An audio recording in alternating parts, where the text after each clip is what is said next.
Visual Storage Intelligence reports on SAN switch data integrated at the host level, device level, and switch level. The Enterprise SAN Switch Summary lists all your Cisco and Brocade switches, visually displaying error data, performance data, and utilization data.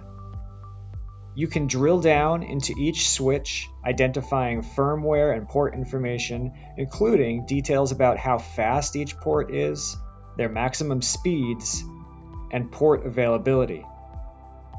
From there, you can do deeper analysis into issues impacting your infrastructure, such as switch health, capacity and performance planning, and host mapping. Track 10 different kinds of errors, such as link failure and loss of signal. You'll notice each link reset occurrence and can evaluate your current health based on past trends. Maybe a certain error is occurring faster than usual. You'll want to know so you can investigate what's going on. Sometimes an issue with switch ports may explain a host problem. With host switch mapping, you can identify a host by its switch, ports, zone, array, and associated errors, including errors over time.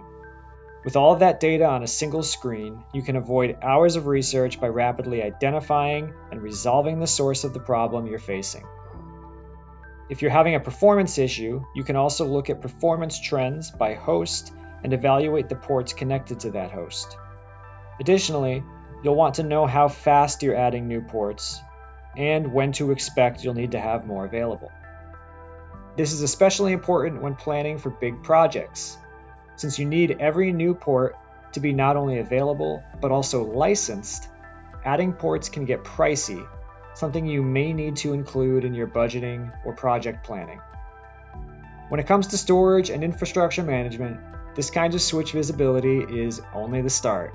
Sign up for a demo in the description box below to see all of Visual Storage Intelligence's multi-vendor visibility, capacity planning, health monitoring, and workload optimization abilities.